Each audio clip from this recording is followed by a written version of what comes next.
What's up, idols? It's CC Lesson 3. Welcome back to my channel and thank you so much for clicking on this video. So I'm going to try to do this thing where the videos that are a bit more depressing, I'm going to make them a little bit shorter. If you're interested at all in Korean culture, Korean entertainment and things like that, and Korean society, you've probably heard of the spy cam epidemic or molka. In the South Korean capital, these city workers are scouring bathrooms, not to clean them, but to search for tiny cameras.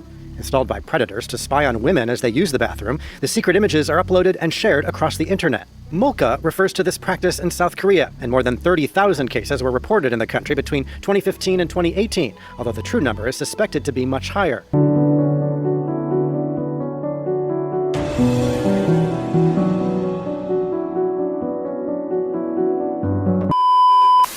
But it's now somehow gotten even worse. This is something that I want you guys all to be aware of. And though this particular incident we're about to talk about happened in Korea, this could literally happen anywhere across the globe. 4 people have been arrested in South Korea for allegedly hacking more than 120,000 video cameras in homes and businesses and using the footage to make exploitative materials for an overseas website. Police announced the arrests on Sunday, saying the accused exploited the Internet Protocol or IP camera's vulnerabilities such as simple passwords. A cheaper alternative to CCTV, IP cameras, otherwise known as home cameras, connect to a home internet network and are often installed for security or to monitor the safety of children and pets. Locations of cameras hacked in the country reportedly included private homes, karaoke rooms, a Pilates studio, and a gynecologist clinic.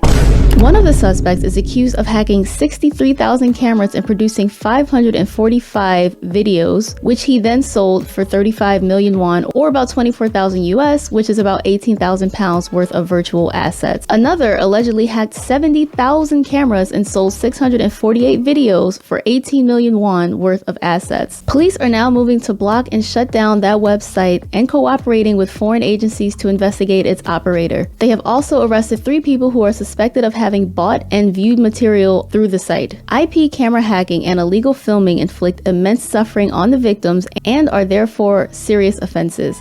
We will eradicate them through vigorous investigations, said Park Woo-hyun, a cyber investigation chief at the National Police Agency.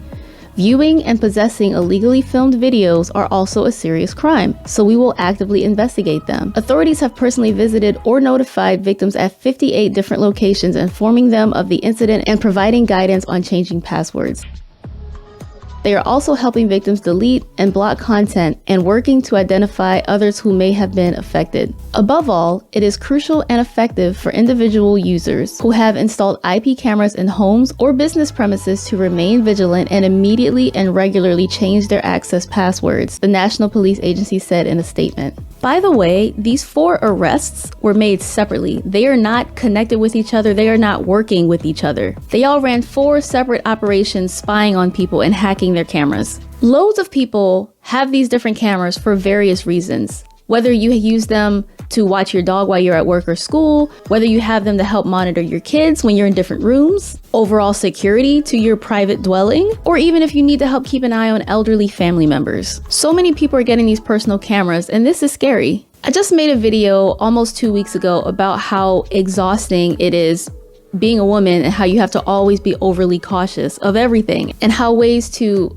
exploit us, violate us, harm us, victimize us just keeps evolving. And now we can't even have cameras in our home, our personal home. What frustrates me is I already know the victim blaming is coming. People are gonna be like, well, why would you have a simple password? You need to make sure you have 2-step verification, complicated passwords. It's just sad that all this stuff is needed. And the fact that these criminals made so much money doing this, the fact that there is a market for this and a demand for this makes me sick. So many people have those Nest cams. So many people have Ring cameras. At any given moment, walking down the street, you'll hear a symphony of da-na-na, da-na-na. And can you imagine going to your gynecologist's office, something that's supposed to be one-on-one, you with the doctor, maybe some nurses, and it's put out there on the internet for profit? I am really glad that Korea is responding to this strictly. And I hope these 4 bozos get like a really heavy, serious penalty to set a good example. Like, this is what's gonna happen to you if you try to copy what they did. But I'm just really getting sick of this. It's exhausting and it never ends. There's always something new, always some new way to violate and exploit you and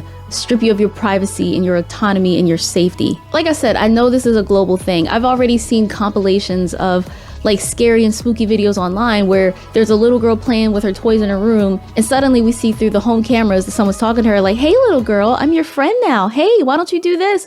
Come on, girl, say it with me. Who is that?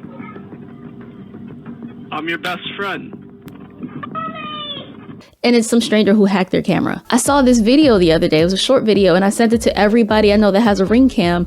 And it said like to make sure you remove devices that you don't recognize from access to your cameras, because it's easy to hack. People hack them all the time. And sometimes people do see devices they don't recognize, like that's not my phone, that's not my laptop, what is that? Why is this profitable? That's what I can't understand that. I even saw a video where it was a fucking Roomba. You guys know Roomba, right? The little round vacuum on wheels that automatically goes around and just constantly picks up crumbs, and it detects when it's about to hit a wall or a solid object, and it turns around. It's like a smart Hoover. But a video recently went viral explaining how it's dangerous because someone hacked the camera on the Roomba and caught someone in their own private home on the toilet and took pictures of it and sent them online.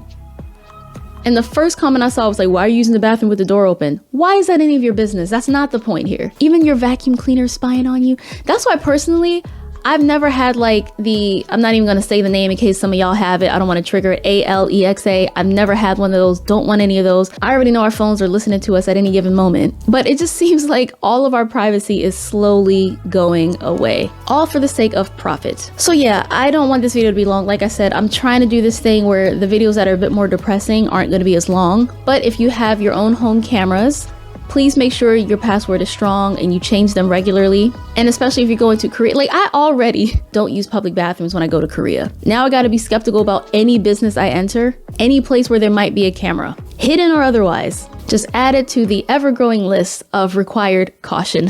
It's exhausting. Yesterday I did upload a story time, very entertaining. I would love to know how you guys feel about the topic. We all know the classic Hongdae guy. I'm open-minded. Me too, I'm just open-minded. I prefer foreigner. Also real quick, I do just want to say, I know sometimes when I make these videos, it seems like I'm being dramatic when I censor myself or use certain words instead of other words. Videos just suddenly get demonetized with no explanation. And I'll give you one example. I did a video 30 days ago now where it was about a girl who hooked up with a guy in Korea and she was like hooked on him, right? And the video was appropriate and monetized for 29 days, and suddenly yesterday it got demonetized. They don't tell you why. They don't give you a timestamp for what was inappropriate or anything like that. So whenever I say, but I have to put that on Patreon, or oh, but I can't say that here, I'm not being dramatic. I'm not exaggerating. Just wanted to put that out there. So guys, please stay safe out there. Change your passwords, make them strong and complicated, and be a little more cautious wherever you see cameras because it could be hacked. Anyway, thank you guys so much for watching. If you did, remember to like, comment, share, and subscribe, and I will see you guys next time. Annyeong!